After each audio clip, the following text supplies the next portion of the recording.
went to Joe's today, and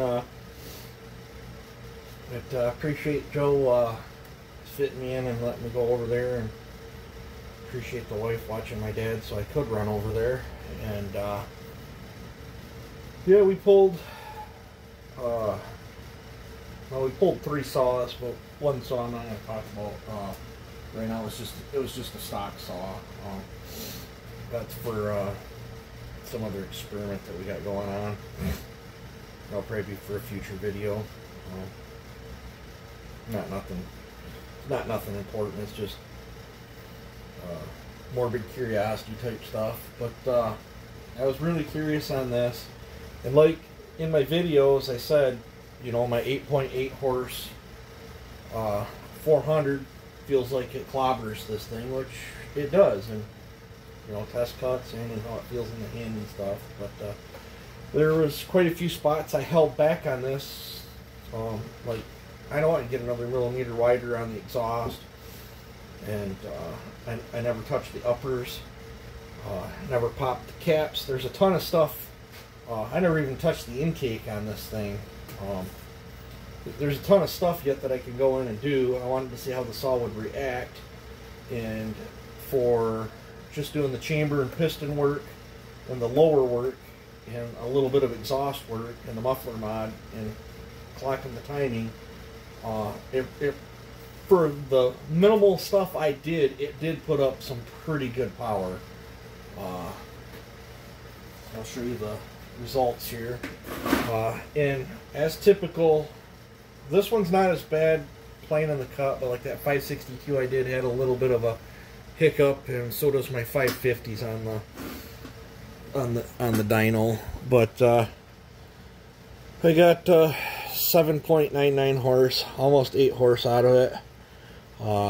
The top blue numbers are the stock pulls, so I did get more torque and more horse. For the minimal work I did, that's a pretty good gain. You can see the little hiccup that, which I'm sure you can hear it on the dyno run. I'll probably be in the front of this video or at the end of it. I'm not sure which, or maybe I haven't quite figured out how to put them in the middle yet. But I did take a little clip of it on the dyno. I don't make these graphs out. This is what Joe prints out for me. You know, he's my independent dyno puller. But I got pretty decent gains over stock for the minimal work. The hardest work I put into that would have probably been opening the lowers and the chamber work. Cutting taper on a piston ain't really hard. But that's why the 400 beats up on it. The 400 is almost a full horse over it, or maybe is a full horse. Almost a full horse. We're a tenth off from being a full horse over it. And this thing peaked out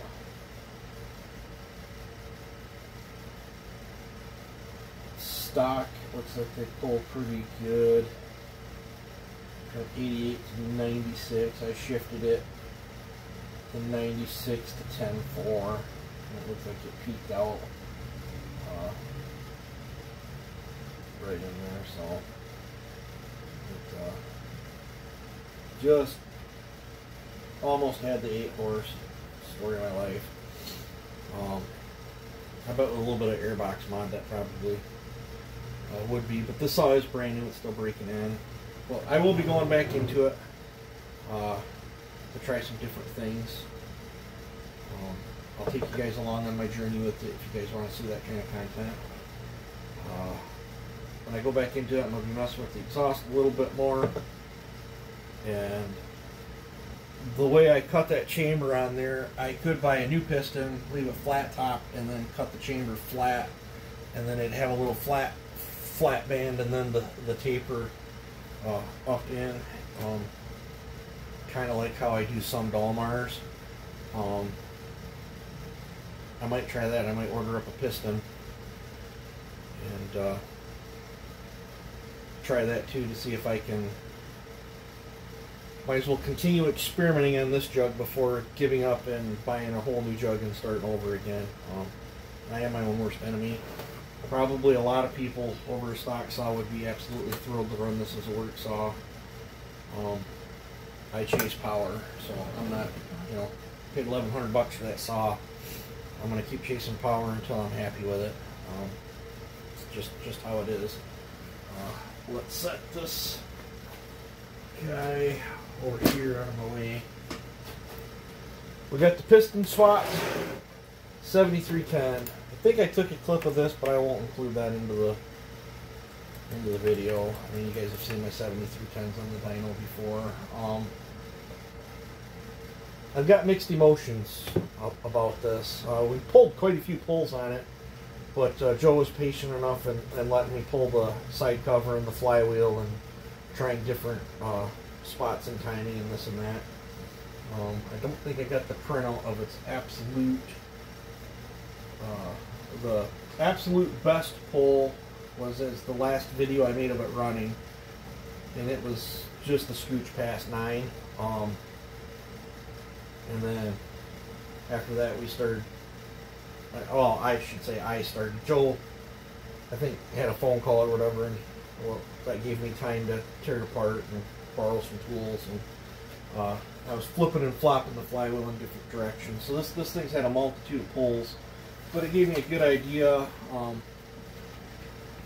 It not horrible, but not happy with it either. So I think with all the flipping and flopping we did, this is the average from all the pulls that we did today. It averaged in at 8.96 and 4.79. This is stock baseline, so I got you know, it's considerably better, but in my honest opinion, I think my other one, I'm happier running my other one, if you want my honest opinion. I should have JB welded in that intake. I think the torque, the power's there, but the torque is down. I don't know what I did with my other chart on the other one. I've got a 2-inch thick pile of these things floating around somewhere, but I'll have to find it and add these to it. But the torque is down on it a little bit compared to my other builds, I should say, the 7310. So I don't necessarily know if that piston swap, with all the machine work, heavy machine work into making that piston swap. It was a chop saw piston, an Echo chop saw piston that I made fit in there, and I had to murder the base to get that thing to fit. And that thing's still something like 38 thou squish, with no chamber work at all. It's got a single ring. This is the lowest compression 7310 that I've ever built. I ran out of stuff to cut off the base to fix the squish, so that's why I couldn't do no chamber work. I haven't thrown the towel in on it yet. I was thinking about JB welding up the intake, and then it would make my, I think I could get my transfers a little more reactive. I think I could probably get the torque up on it a little bit, but I like compression. Well, this is a I gotta stop.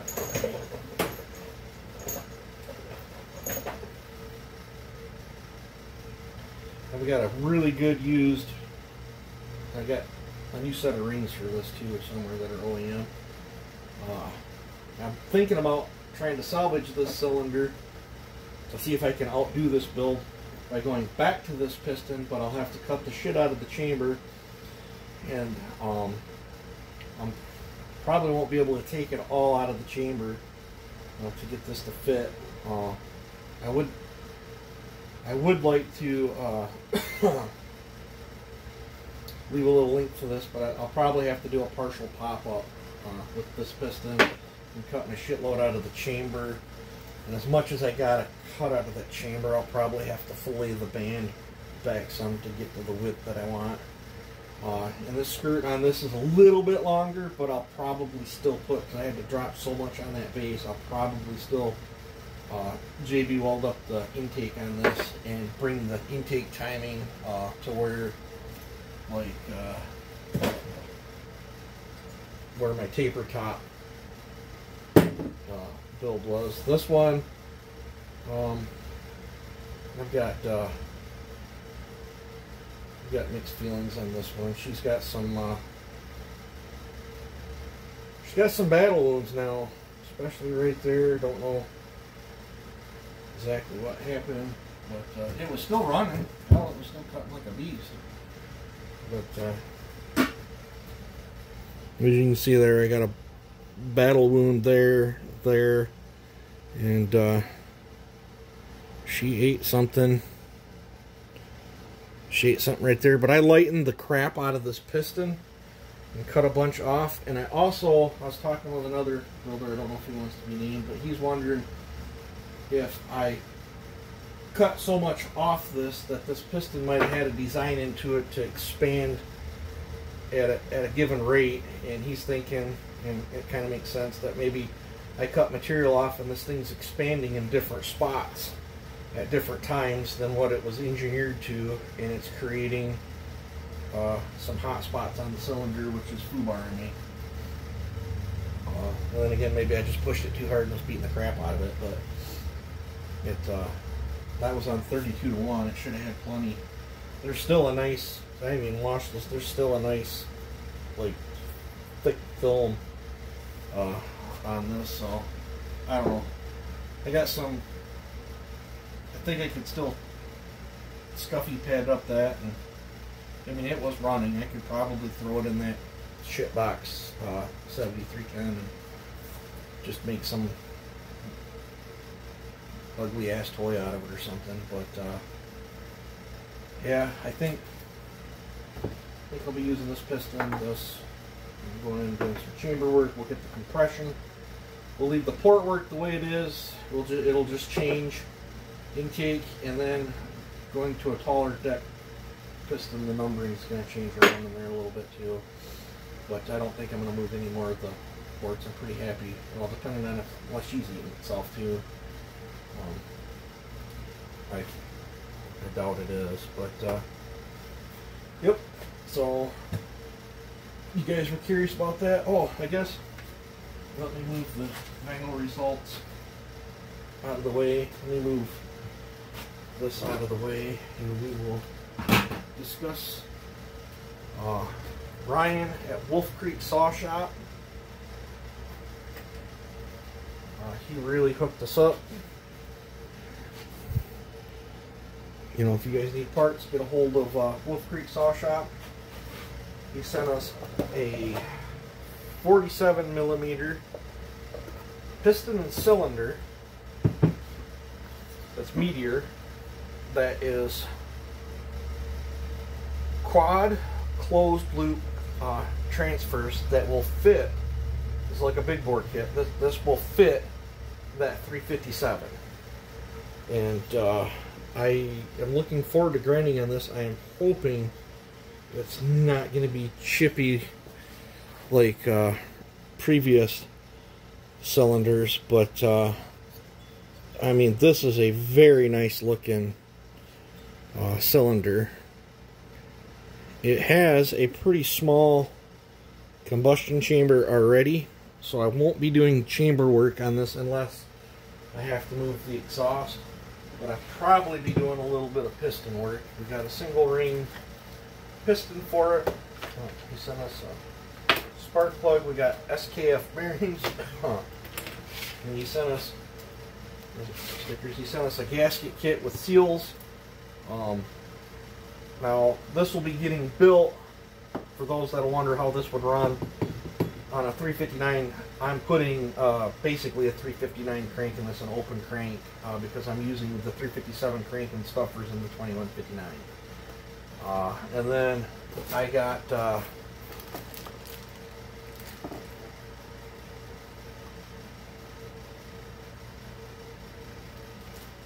hosed. I don't see my. I ordered a Chinese carburetor too.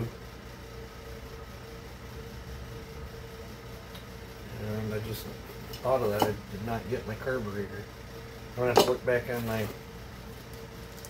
eBay order there. But I ordered a muffler, which it come with crap in the muffler too. I did order a carburetor It's supposed to be air filter, the fuel line kit, and the carburetor. But I don't know, might be buying another carburetor. But yeah, this is for the, I'll take it over there and show you.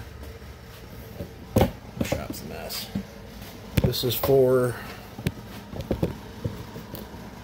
this build right here. I will be taking my OEM cylinder off. I've got, I believe, OEM bearings right there, and I will be putting the crank, the stuffers, this, and then bearings. I got to get a gasket kit yet for the 2159, but I will be building the 2159 with all OEM stuff into a 357, and